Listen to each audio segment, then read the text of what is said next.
Hello मेरे प्यारे बच्चों, कैसे हो आप लोग। मैं हूं आपका बड़ा भाई मनीष और मैं आप सभी का Eklavya minds unit of Eklavya academy पे बहुत बहुत स्वागत करता हूं। आज हम लोग करेंगे हेरिडिटी का पार्ट 5, जिसमें कि हमेशा की तरह आज भी हम लोग 10 एमसीक्यूज कवर करने वाले हैं और बहुत ही अच्छे तरीके से काफ़ी डिटेल्स में एक एक एमसीक्यू कवर करेंगे। चलो बेटा, मूव करते हैं आज के अपने पहले सवाल की तरफ। आप वीडियो पॉज करके क्वेश्चन पढ़ लेना, मैं आपको समझा रहा हूँ क्वेश्चन क्या है। क्वेश्चन कह रहा है बेटा कि दो प्लांट्स को क्रॉस कराया गया, एक उनमें से टॉल था और एक शॉर्ट था या ड्वार्फ था। तो हमें कई सारे प्लांट्स मिले जिसे आप F1 जनरेशन बोलेंगे। अब सवाल यह है कि अगर F1 जनरेशन के किसी भी दो प्लांट्स के बीच में क्रॉस करा दिया गया तो जाहिर है ना बेटा कि हमको F2 जनरेशन मिलेगा।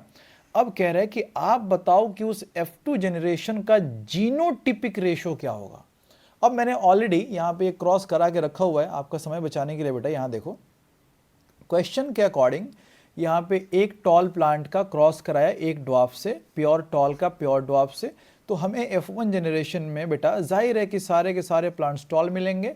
तो हमने इन दोनों हेट्रोजाइगस टॉल को आपस में क्रॉस कराया तो हमें जो यहाँ पे प्लांट्स मिले बेटा वो कैपिटल टी मिले, capital T small T, capital T small T और स्मॉल टी स्मॉल टी। बेटा अब जरा ध्यान से यहाँ देखो, अगर हम बात करें कि जीनोटिपिक रेशियो की तो तीन तरह के जीनोटाइप्स हमारे सामने हैं, capital T capital T, capital T small T और स्मॉल टी स्मॉल टी। आप जरा यहाँ पे ध्यान से देखो, आप मेरे को खुद बताओ कि कितने प्लांट्स हैं। कैपिटल टी बेटा एक है, कैपिटल टी स्मॉल टी हमारे पास यहाँ पे दो है और स्मॉल टी हमारे पास एक है। सो मेरे प्यारे बच्चों, the genotypic ratio is 1:2:1। So हमारे पास कौन सा ऐसा ऑप्शन है बेटा, we have option number B. So option number B is the correct answer. चलिए, moving towards our next question. मेरे प्यारे बच्चों, बड़ा अच्छा सवाल है। ये कह रहा है कि कौन सा ऐसा मेंडल का लॉ है जो ये कहता है कि alleles for different traits are inherited independently. अब आप इस सवाल को पढ़ोगे तो आपको एक बार में बात समझ नहीं आएगी, मैं आपको अच्छे से समझा रहा हूं। यहां देखो बेटा, आपको मैं क्रॉस के थ्रू समझा रहा हूं। ये मेंडल का डाई हाइब्रिड क्रॉस है बेटा, ध्यान से देखो। यहां हुआ क्या कि डाई हाइब्रिड क्रॉस में बेटा आपने पढ़ा भी होगा कि एक हमारे पास round yellow plant, means round yellow means कि उसके सीड जो है वो राउंड है और कलर उसका येलो है। उसे हमने क्रॉस कराया एक ऐसे प्लांट से जिसका शेप तो रिंकल था और उसका कलर है ग्रीन। अब जाहिर सी बात है कि एक कॉमन मैन को ये लग सकता है कि जितने भी सीड्स होंगे अगर राउंड है तो येलो भी होंगे, या फिर किसी को लग सकता है कि अगर रिंकल्ड है तो ग्रीन भी होंगे। लेकिन मेंडल ने यही बात कही थी बेटा, मेंडल ने यही बात कही थी कि अगर आपको कहीं पे राउंड येलो के साथ दिख गया, मीन्स अगर सीड राउंड है और कलर येलो है, इसका मतलब ये मत समझ लेना बेटा कि जितने भी उसके बाद प्लांट्स होंगे उसमें जो राउंड सीड होगा वो येलो ही होगा। अब जरा ध्यान से यहाँ देखो बेटा, यहाँ देखो, यहाँ पे हमें F2 जनरेशन में राउंड येलो मिला। उसके बाद से बेटा यहाँ देखो राउंड ग्रीन भी तो मिला, फिर रिंकल्ड येलो मिला और रिंकल्ड ग्रीन भी तो मिला। तो हमें चारों तरह के मिल गए ना प्यारे बच्चों। तो वही कह रहा है कि एक ट्रेट दूसरे ट्रेट से, एक कैरेक्टर का एक ट्रेट दूसरे कैरेक्टर के दूसरे ट्रेट से बिल्कुल इंडिपेंडेंट है। अच्छा, मैं आपको रीजन समझा रहा हूं। यहां देखो बेटा, जब इन दोनों प्लांट्स को क्रॉस कराया तो आपको यहाँ पे F1 जनरेशन में सारे कैसे मिले, capital R small R, capital Y small Y. अब आपका सवाल ये होगा कि सर ऐसा हुआ क्यों। फिर मैं आपको बताता हूं कि इस लॉ को क्या कहते हैं, ऐसा हुआ क्यों। बेटा जाहिर सी बात है ना कि जब आप यहां से गैमेट्स बनाने जाओगे तो यहाँ पे जो गैमेट्स चार तरह के बनेंगे, तो हो सकता है कि कैपिटल आर कैपिटल वाई के साथ आ जाए, या हो सकता है कि कैपिटल आर स्मॉल वाई के साथ आ जाए, या फिर बेटा हो सकता है कि स्मॉल आर कैपिटल वाई के साथ आ जाए, या फिर हो सकता है कि स्मॉल आर स्मॉल वाई के साथ आ जाए। तो जाहिर सी बात है यार कि यहाँ पे एक कैरेक्टर का एक अलील इसके दूसरे कैरेक्टर के दूसरे अलील से बिल्कुल इंडिपेंडेंट है। यही वजह है कि हमें F2 जनरेशन में ये सारे अलग अलग तरह के हमें कैरेक्टर्स पॉसिबल हुए मिलने। और मेरे प्यारे बच्चों, इस लॉ को हम लोग कहते हैं बेटा लॉ ऑफ इंडिपेंडेंट असॉर्टमेंट। सो जरा देखें मेरे प्यारे बच्चों कि कौन सा ऐसा ऑप्शन है law of independent assortment. We have option number C as our correct answer. चलो बेटा, moving towards our next question. ये सवाल बेटा हमसे कहता है कि the cross between two organisms involving two pairs of contrasting traits. अब जस्ट अभी हम लोगों ने देखा बेटा, एक बार वापस इस पे आ जाइए। अभी हमने देखा कि जब हमने दो प्लांट्स को क्रॉस कराया तो यहाँ पे एक पेयर तो था राउंड रिंकल्ड और हमारे पास एक पेयर ऑफ ट्रेट्स थे येलो और ग्रीन। तो दो पेयर ऑफ ट्रेट्स को आप कॉन्ट्रास्टिंग ट्रेट्स को क्रॉस कराएंगे बेटा, ऐसे क्रॉस को हम लोग कहते हैं डाई हाइब्रिड क्रॉस। सो कौन सा ऐसा ऑप्शन है बेटा? We have option number B, dihybrid cross as our correct answer. चलिए मेरे प्यारे बच्चों, मूविंग टुवर्ड्स क्वेश्चन नंबर 4। बड़ा अच्छा सवाल है बाबू। ये कह रहा है कि अगर आपने प्योर टॉल को प्योर ड्वार्फ से क्रॉस कराया तो F2 जनरेशन में, नहीं ये सवाल नहीं, ये कह रहा है कि अगर आपने एक मोनो हाइब्रिड क्रॉस कराया, वेरी गुड, आपने एक मोनो हाइब्रिड क्रॉस कराया तो F2 जनरेशन में प्योर टॉल और प्योर ड्वार्फ का रेशियो क्या होगा? अब देखो बेटा, मैंने ऑलरेडी यहाँ पे मोनो हाइब्रिड क्रॉस करा के रखा हुआ है।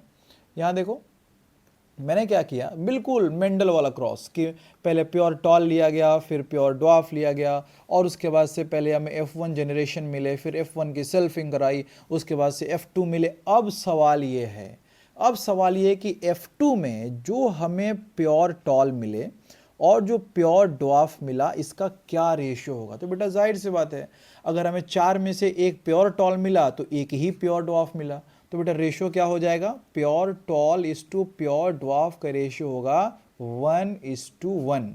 सो कौन सा ऑप्शन है बेटा? यहाँ पढ़ो, हमारे पास ऑप्शन है option number B as our correct answer. ठीक है बेटा, चलिए moving towards our next question. मेरे प्यारे बच्चों, यहाँ पे सवाल है कि what is the probability of getting a hybrid plant in the offspring of the cross capital T small T capital T small T. ये कह रहा है कि अगर कैपिटल टी स्मॉल टी को हमने क्रॉस कराया कैपिटल टी स्मॉल टी से, तो हमें जो भी ऑफस्प्रिंग्स मिलेंगे उनमें से कितने % हाइब्रिड होंगे। तो फिर से मैंने आपका समय सेव करने के लिए ऑलरेडी एक क्रॉस यहाँ बना के रखा है बेटा। यहाँ पे आप जब कैपिटल टी स्मॉल टी का क्रॉस कराएंगे कैपिटल टी स्मॉल टी से, तो जाहिर सी बात है हमें दो तरह के गारमेंट्स मिलेंगे, या तो कैपिटल टी या तो स्मॉल टी, यहाँ भी या तो कैपिटल टी या तो स्मॉल टी। और पुनेट स्क्वायर में हम देख सकते हैं मेरे प्यारे बच्चों कि तीन तरह के हमें जीनोटाइप्स मिलेंगे, एक तो कैपिटल टी, और हमें दो मिलेंगे कैपिटल टी स्मॉल टी, और एक मिलेगा स्मॉल टी। अब सवाल ये था हाइब्रिड। अब जरा बेटा मैं आपको इस बात को समझा रहा हूं, ध्यान से मेरी बात को सुनना। देखो बेटा, अगर कैपिटल टी है या फिर स्मॉल टी है, इसे हम लोग मेरे प्यारे बच्चों कहते हैं पेरेंटल टाइप। बहुत ध्यान से सुनना, पेरेंटल टाइप। क्योंकि बेटा शुरू में बिल्कुल अगर आपने मोनो हाइब्रिड पढ़ा होगा तो पेरेंट्स भी बिल्कुल ऐसे ही थे, लेकिन अगर हमें कैपिटल टी स्मॉल टी मिला, इसे मेरे प्यारे बच्चों कहते हैं रिकॉम्बिनेंट टाइप या फिर हाइब्रिड टाइप। तो आप जरा देख के बताओ इसमें हाइब्रिड कौन कौन से बेटा? कैपिटल टी स्मॉल टी और कैपिटल टी स्मॉल टी। अगर 4 मिले हैं तो 2 तो हाइब्रिड मिले हैं, इसका मतलब कितना % हो गया बेटा? 50% आर हाइब्रिड। सो कौन सा ऑप्शन हो जाएगा बेटा? We have option number B as our correct answer. ठीक मेरे प्यारे बच्चों, चलिए moving towards our next question. ये सवाल हमसे कह रहा है कि what does a phenotype depend upon. ये बहुत ही बेहतरीन सवाल है। पहली बात तो कि मैं आपको समझाऊं कि फिनोटाइप क्या होता है। यहाँ देखो, सपोज कि हमारे पास एक प्लांट है कैपिटल टी स्मॉल टी, या कुछ भी मान सकते हो। आप बताओ कि इसका ये प्लांट कैसा आपको नजर आने वाला है। जो पी प्लांट है आपको कैसा नजर आएगा? जाहिर सी बात है बेटा टॉल नजर आएगा। अच्छा मान लो कि वही कैपिटल टी होता, वो भी आपको टॉल नजर आता। अच्छा स्मॉल टी होगा तो ये आपको ड्वार्फ नजर आएगा। ये बेटा हमने ऑलरेडी पढ़ रखा है। लेकिन क्या होगा अगर मैं आपसे बोलूं कि ये संभव है कि कैपिटल टी एक प्लांट का जेनेटिक्स हो बट वो टॉल ना हो? बेटा ये सरप्राइजिंग है, बट ऑफ कोर्स ये पॉसिबल भी है बेटा। मतलब कि अगर आपसे कोई ये बोले कि अच्छा, यहां पे एक और बात बेटा कि ये जो चीज आप देख रहे हो ना, ये इसे कहते हैं मेरे प्यारे बच्चों जीनोटाइप। और ये जो ऑब्जर्वेबल कैरेक्टर है जो आपको नजर आ रहा है बेटा, इसे हम लोग कहते हैं बाबू फिनोटाइप। अब सवाल है कि जो फिनोटाइप टॉल आपको नजर आ रहा है, ये किन किन बातों पे डिपेंड करता है। उसीलिए मैंने आपसे बोला कि संभव है कि कैपिटल टी जेनेटिक्स में तो हो लेकिन वो टॉल ना नजर आए।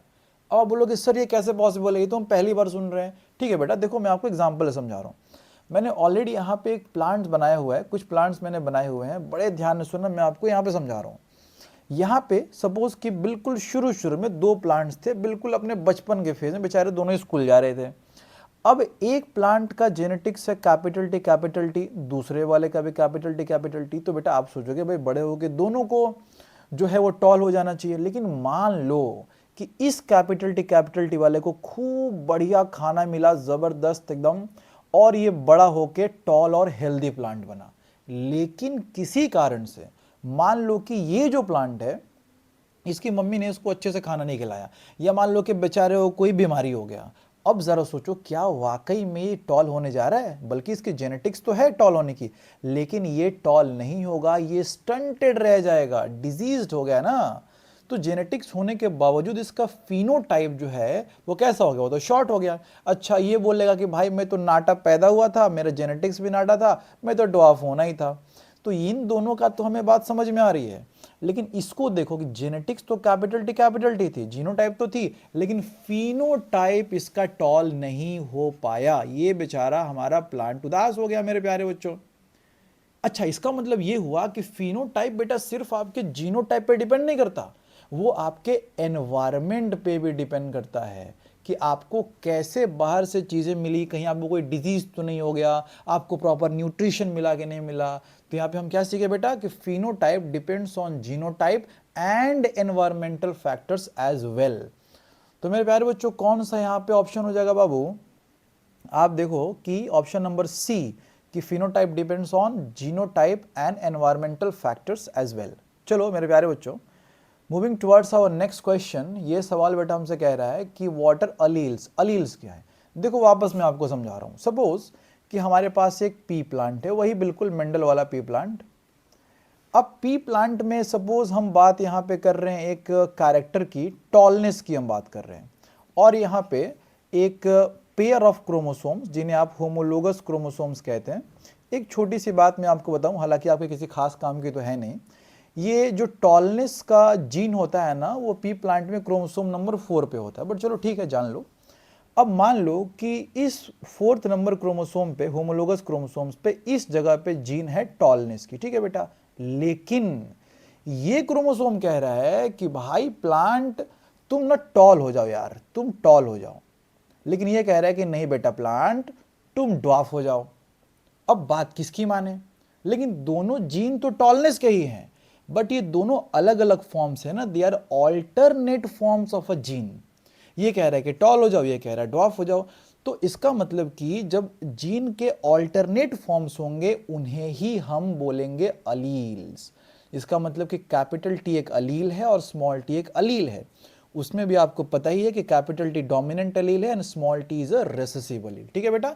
सो अलील का डेफिनेशन क्या हो गया? Alternate forms of a gene, ठीक है मेरे प्यारे बच्चों। चलिए moving towards our next question. ये सवाल हमसे कह रहा है कि traits that are not expressed in the heterozygous condition are called। पहली बात तो कि मैं आपको समझाऊं कि होमोजाइगस और हेट्रोजाइगस क्या होता है। वापस से हम एग्जांपल ले लो बेटा।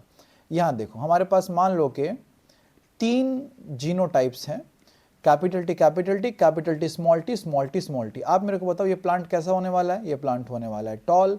ये प्लांट कैसा होने वाला है? ये भी होने वाला है टॉल। आप बोलोगे सर ऐसा क्यों?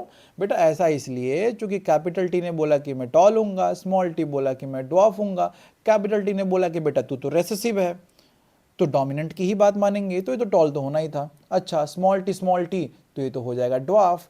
अब मैं आपसे अगर पूछूं कि इन दोनों में से होमोजाइगस कौन है, तो मेरे प्यारे बच्चों यहां पे जो कैपिटल टी है या फिर जो स्मॉल टी है, ये हो गए होमोजाइगस, लेकिन जो कैपिटल टी स्मॉल टी है ये है हेट्रोजाइगस। अब आप मेरे को बताओ कि इस हेट्रोजाइगस में कौन एक्सप्रेस हुआ, कैपिटल टी या फिर स्मॉल टी? जाहिर सी बात है कैपिटल टी। तो कौन एक्सप्रेस नहीं हुआ? Small T. क्यों नहीं हुआ? क्योंकि रेसेसिव था। तो वही तो सवाल है कि हेट्रोजाइगस में जो ट्रेट एक्सप्रेस नहीं होता है उसे क्या बोलते हैं? उसे बोलते हैं recessive trait. So option number B is our correct answer. चलिए मेरे प्यारे बच्चों, moving towards our next question. ये सवाल है कि हमारे पास एक प्लांट है या कोई भी एक ऑर्गेनिज्म है जिसका जीनोटाइप है capital T small T, capital R small R. अब सवाल ये है कि कितने तरह के गैमेट बना सकता है।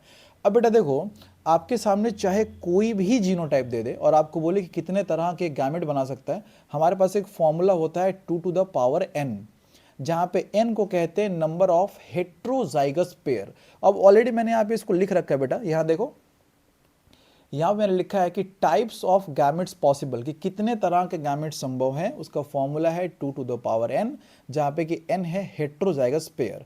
अब जरा देखो इस जीनोटाइप में हेट्रोजाइगस कौन कौन से बेटा, कैपिटल टी स्मॉल टी भी हेट्रोजाइगस है, कैपिटल आर स्मॉल आर भी हेट्रोजाइगस है, तो हेट्रो कितने हो गए बेटा, यहाँ पे हेट्रोजाइगस पेयर हो गए हमारे पास 2, तो 2 का पावर 2 ये हो गया 4, इसका मतलब कि 4 तरह के गैमेट्स बनेंगे।